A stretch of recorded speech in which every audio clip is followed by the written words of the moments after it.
Hi, my name is Miles, and in this video we're going to explore how to shoot a real estate video.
Now I'm going to outline my whole approach, and I'm going to split it into three general sections. What to do before the shoot, what gear you might need to consider, and thirdly what to do when you're actually there.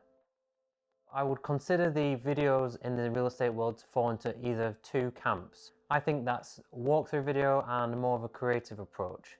And whichever one you're looking at doing is going to depend on what kind of business model you've got set up, what kind of business you're attracting, and also the budget that you're working with. A generic walkthrough for me is going to be a bit more matter of fact. You're just going around the house, maybe on a gimbal, and you're showing off what's in the house in a linear fashion, and you might only have 1 or 2 hours on site, and you just want to get a video done to show what's in the house. The second type is going to include the walkthrough shots, but also you're going to have more time on set because it's probably a bigger budget, and you're going to allow yourself to be a bit more creative with what you're shooting. You're going to think about your composition, maybe go for some symmetry, some rule of thirds. You might get some close-up shots to show off some details. And then in the edit, you might get a bit fancier with what you do in terms of your transitions and how you show off the house. So bear in mind what the budget is for this particular shoot, and then think about assembling some kind of a shot list. Now I know a shot list might sound a bit strange for a real estate shoot, but you want to get hold of any kind of details that they really need to show off in the video that absolutely have to be in the video.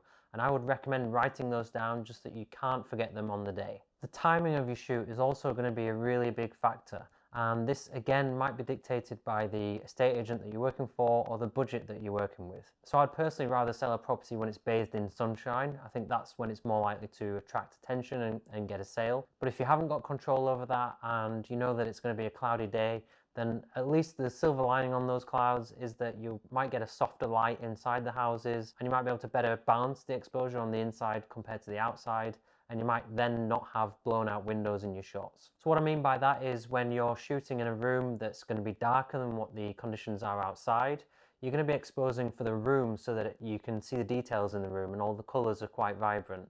That means that the outside bit gets exponentially brighter, and the chances are that if you're seeing sky or any brightly lit areas outside of the window, they might lose the detail and they might appear pure white while you can see clearly what's going on inside the room. When it comes to gear, personally, I'm on the GH5. That allows me to slow all my footage down to half speed or even less, whilst maintaining the 4K sharpness, and it will make all the shots really smooth. It does give me flexibility in post to reframe and animate the frame if I need to. I can stabilize and it will still maintain an HD image. Obviously, the purpose for a lot of real estate videos is to make rooms look big and make the spaces look airy. You don't want to be cropped in too far on a telephoto lens and have to pan around too much to show what's going on in the room. So I use the Laowa 7.5mm f2 for the GH5, and I think that's probably one of the best micro four thirds options. And if you're on full frame, anything around 15mm is going to be really good to get you a nice wide shot. So I like to go really wide, but I don't want much distortion. So fisheye lenses are completely out of the question in my book. I want something as rectilinear as possible. The Laowa on the Micro Four Thirds is okay for that, but it does distort around the edges. So I work around that by not doing too much tilting, because that can really show off the distortion and make it look really weird. I think a gimbal or a glide cam type stabilizer is going to be really important for real estate work. I like the Ronin S because it can handle my huge Sigma lens, and it's also got a good app that works with it. I can control the GH5's focus and recording from the gimbal itself, which is good. Whatever you're using, you want to practice a little bit to make sure you've got that ninja walk down and you can walk quite smoothly without too much bounce. You also want to be able to pan smoothly as well, so that might mean getting used to either the joystick or twisting the handle in order to get your pans smooth. And some people are going to want to use a slider as well, but I personally think that that's optional. Now, I've seen loads of amazing work from sliders, but there's so much hassle, I think, to take to a set. It would need to be a bigger budget one for me personally, and I'll simulate a slider move with my gimbal anyway. And for a lot of jobs, I think that's going to be enough.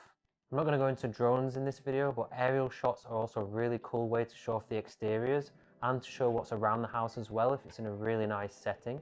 If you are working on a big budget one and you want to consider lighting, then I use the Godox SL60W, which I quite like. That's a cheaper alternative to the Aputure 120D. Moving on to settings, I would personally shoot 50p or 100p for some shots while I'm doing real estate work. I'm using a timeline of 25 frames a second, so that gives me either half speed slow motion or quarter speed slow motion. If I was in the NTSC region, I'd probably be shooting on 60p or 120p for my really slow motion parts. It's not the law, but for the shutter speed, I'm going to double the frame rate. So when I'm shooting 50p, I'm going to look at 1/100 to begin with. And if I'm shooting 100p, I'm going to look at 1/200 if possible, making sure lights aren't flickering. If my room is really dark and my aperture is as low as I want to get it, and I don't want to increase the ISO anymore, then I will bring the shutter speed down to 1/50 if I have to. And if the room is super dark and I can't light it, then I would even try and go to 25 frames a second with a shutter of 1/25 and just try and keep my motion really smooth and slow. To turn work around quite quickly in lower budget work, I'm going to shoot in a natural profile to make sure that my colours look quite good straight out of the camera.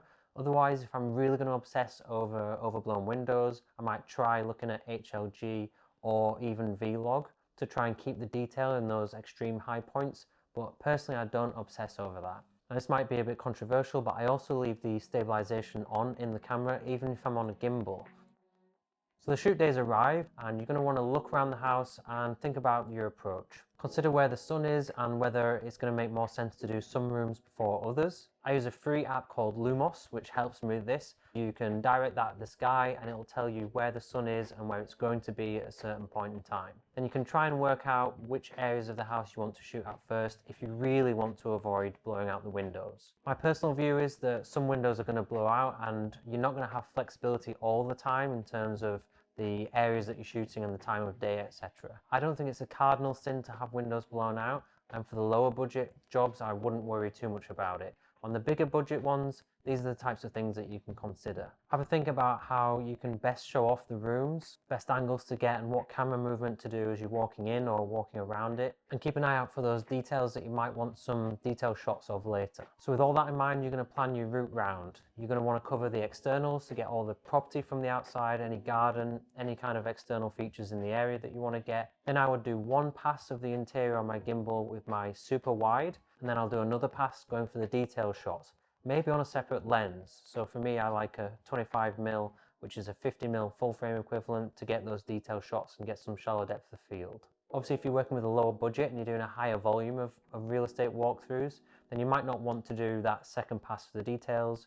You just want to agree with the estate agents what you'll do up front and then get around the house in the order that makes the most sense to you. So if you've got that odd room which is really too dark to film with your camera, you've bumped the ISO, you've dropped the aperture as much as you can, you've dropped the shutter speed even as much as you can. If it's still too dark, then that's when you could consider lighting if the budget permits. So I would try and bounce that off the ceiling or off the wall away from the actual camera, so that it fills the room with some light, and just make sure it doesn't look really unnatural on camera. If you are able to bounce off a large area of wall or ceiling, then that's going to give you a softer light. It'll almost act like the walls and the ceiling are the source of the light, and that'll give you really softer shadows and everything, which is probably going to be the best look. Lastly, unfortunately, you're going to have to consider whether you need to tidy anything up, and that's ultimately going to help the property sell. So that's it. You've had a look around, you've got your shot list of things that you know you need to cover, you know what angles are going to look the best, and you know which order you're going to do all the rooms. Now you're getting ready to shoot. So here I would suggest, first of all, that while you're dialing in the exposure to get the room right, you also want to look at the white balance on your camera for every room or changing light condition that you're going to face. I personally try and avoid using auto white balance because, at least on the GH5, auto white balance will actually change the white balance mid-shot. So if you've got some elements moving through your scene, it might actually change white balance and look really weird. So I would rather use a fixed preset or set it using a grey card. Failing that, dial in a custom Kelvin value on the camera itself. On the gimbal shots, I'm going to use any one of 4 main type of gimbal moves. That's a straightforward walking push in or a dolly. Sometimes if I've got an interesting floor or ceiling, I'm going to do the same thing but add a tilt in there as well. Sometimes I'll pan with the gimbal and I'll combine that with a walk to give you a smooth arc through a room. And as mentioned earlier, I replicate a slider using the gimbal too. That looks especially good if you've got a foreground or background object which is moving through the frame to give you a nice parallax action. If I'm filming detail shots, then I might be doing them on a gimbal. Although the GH5's body stabilization is so good, I might even do those handheld. If I'm going to go handheld, personally I like to flip it to 100 frames a second just so it's still really smooth. For small details, I like an orbit shot, which is just where you point inwards at the object and move your camera around. Otherwise you might tilt the camera or do a little dolly push in. And sometimes it's nice to mix it up by combining these moves. In this case, my detail is going to look quite dark because I'm shooting into the sun, but you get the idea. Personally, when it comes to the gimbal or even any handheld movements, I'm going to try and keep it smooth and steady the whole way. I don't like to turn the gimbal too much either. I'm looking for one smooth movement in each shot. I'm doing each room by room, and I'm going to enter through the doorway maybe, just so I've got some foreground going in front of the frame. And then I'm going to try and execute one slow movement with the gimbal. It's going to look really slow and really professional if you can just get in one smooth movement to show off the best of the room in one go. Then I would cut to another angle if the room is really nice and you've got another angle you want to show off, rather than try and get it all in one continuous shot. Now that's not a rule obviously. If you've got an epic space and you really want to show it off, these rules are all made to be broken, but I would avoid speed ramping too much in post because it can look a bit silly. To my eye, shooting with the camera about here on the gimbal is a bit more attractive than filming at eye level, unless the space is really big and you've got quite high ceilings. As I mentioned, I'm always looking for foreground objects that I can have go past the camera, and that can sometimes give you interesting options for transitions in post. And just bear in mind, if you are shooting a handheld, just to try and keep your movements smaller. You don't want to be trying to walk with the camera and hope to get a smooth result, because that's probably not going to happen. And I'm not going to move my legs much in that situation. I'm going to try and move my body and keep my arms tucked in and quite rigid, and try and get the camera movement just by swaying my body and moving whatever needs to be moved. So that's it. Once you've gone through your shot list, you've gone through all the rooms that you need to, you've got all the perspectives and all the spaces that you want, you've shot them wide, and you might have got some detail shots if you've got the time and budget, you've got your exteriors. You should have some awesome looking footage to work with then in post.